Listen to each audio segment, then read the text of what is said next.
The presentation has been given in one way or another a number of times.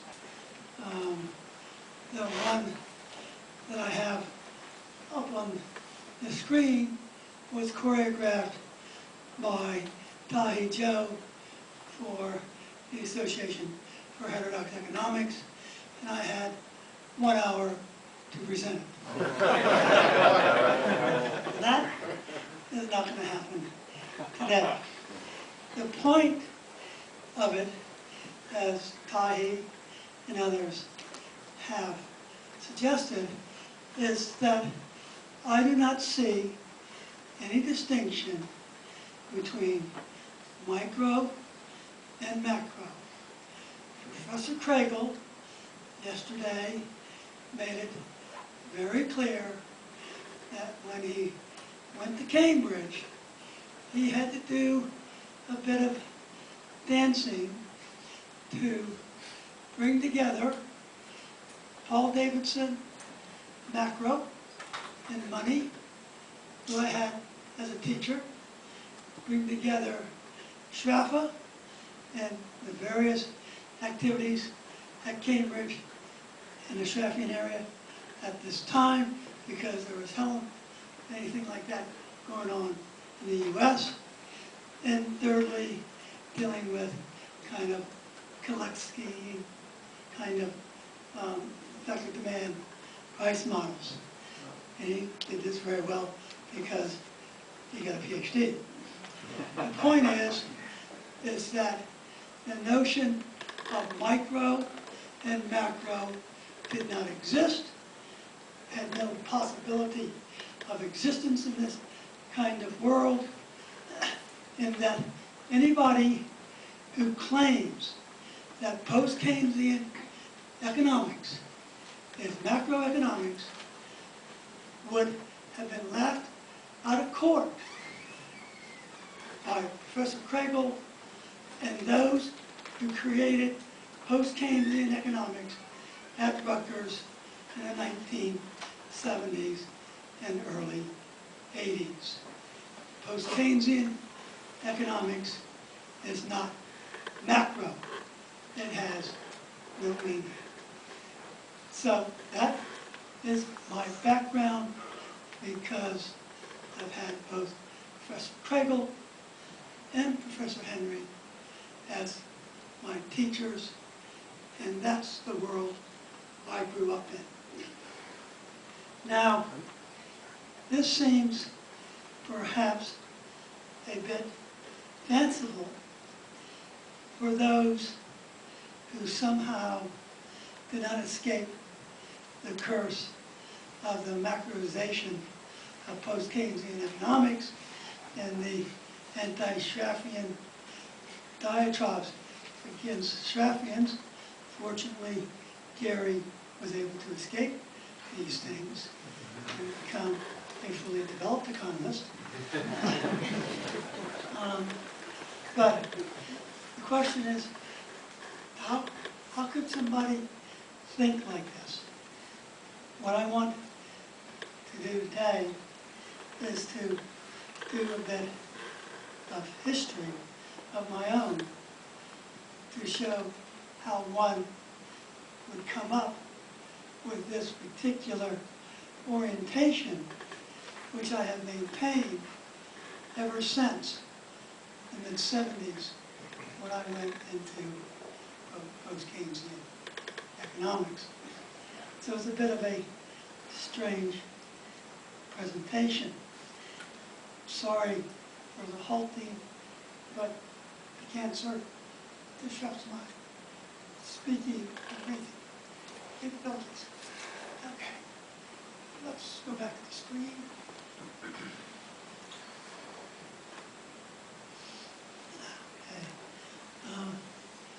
Okay, books and articles read. Enlarge that as much as you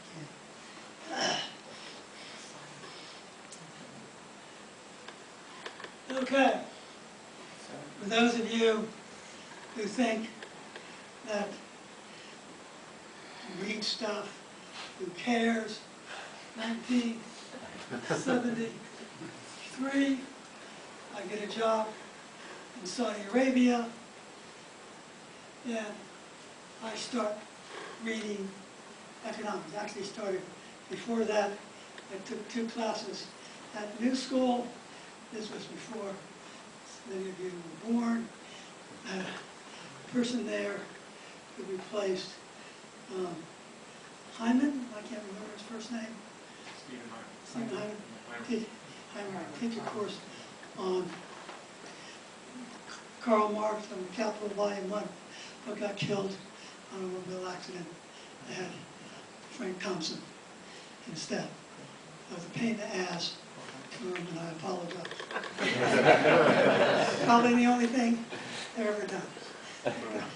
Second class was a guy named Kyler, first developer of input-output, 1928 in Germany.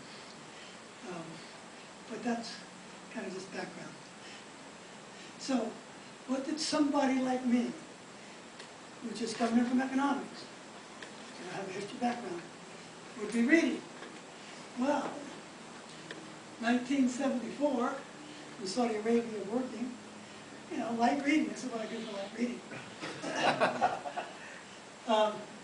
The general theory, I read.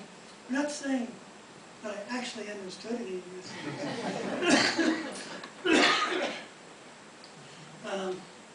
If anybody claims they understand 20% or 30% of any book that they start off on for the first time, this caliber, are liars. Maybe they're very good ones. And that one cost me $1. I got it down on Bleecker Street, just below New School, in a second-hand bookshop. I still have it. I haven't bought any brand new versions of general theory. Who cares about that? Then I read Marie Staub. Now, why would a person who had almost no background read Marie Staub? Because my father told me to. Why else would you do something like that? So, but this was a time in which, if you had any interest in economics, civil rights, Vietnam War, capitalism, unfortunately, being white male, heterosexual, other social events are not as important to me, but these were. So, you study economics. I cannot conceive of any other reason why somebody would not study economics. I cannot conceive of any other important social science.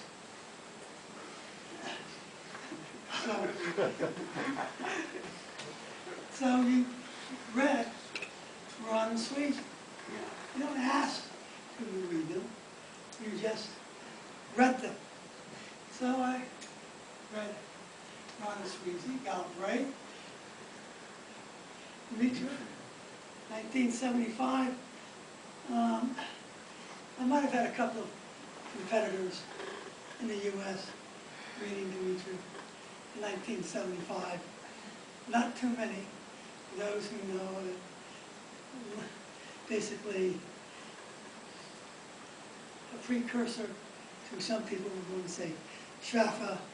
I say that's a mistake, but it's in that same ballpark dealing with Ricardian labor theory of value. Something which, after this time period, probably nobody but Gary and I read for the next 30 years. Let's maybe come back a little bit. But, and of course, Silo Slovenia, I'm micro. What the hell? I mean, if I didn't read Silo Slovenia by this time, I would become the fashion. And if you haven't read Silo Slovenia, then you're micro, and I suggest going to development.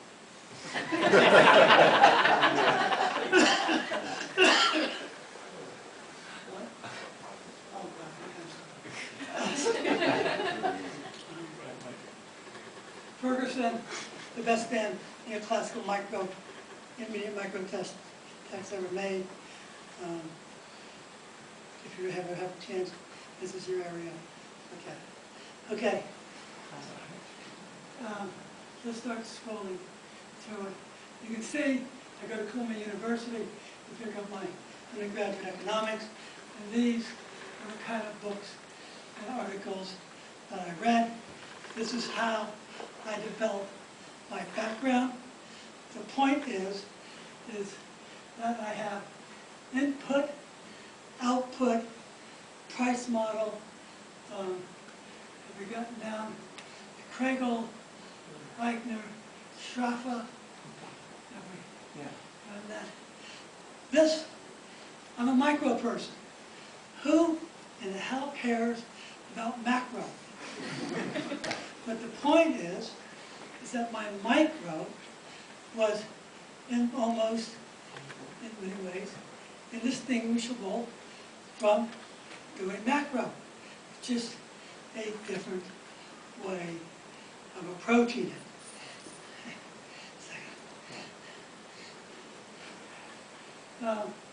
Then I go to the University of Edinburgh for a year. Most important thing is that I walk down the street in Edinburgh, go into a bookstore, pick up Keynes's 2 volumes.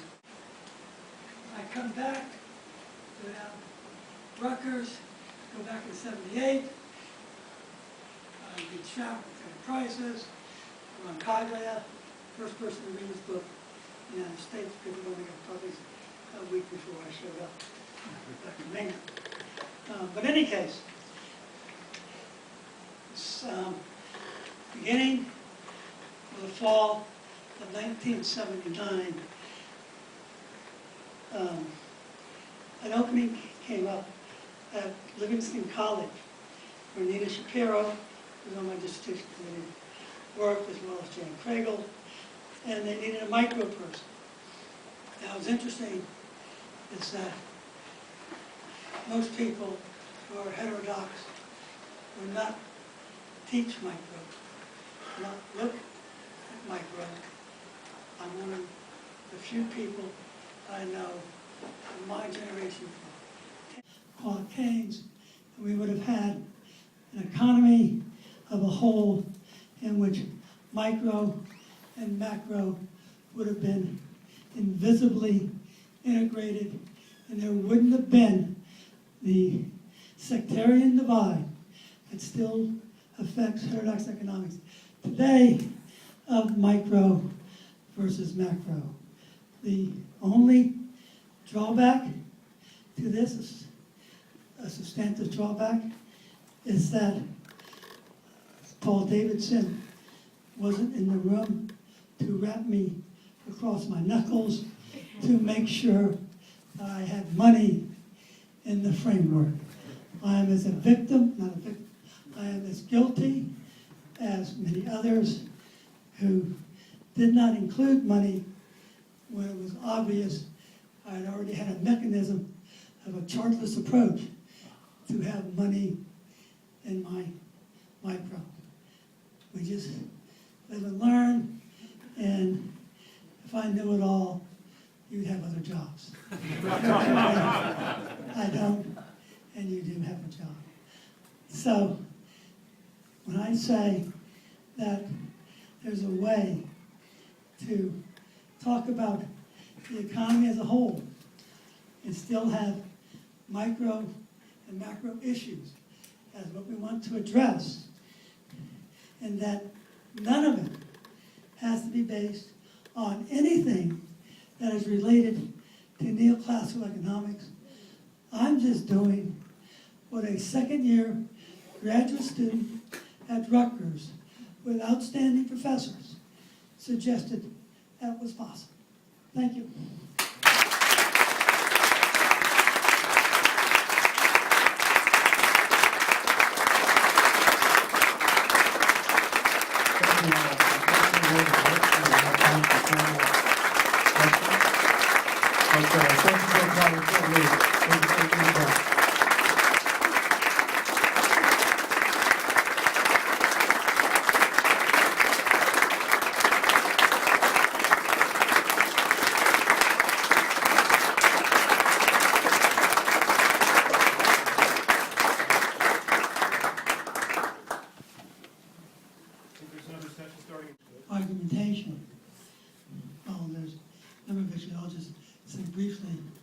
said he thinks that micro is neoclassical micro.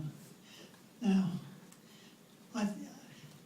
and that's maybe the foundation or the framework, which I think is appropriate for heterodox economics, the kind of micro framework, is not right.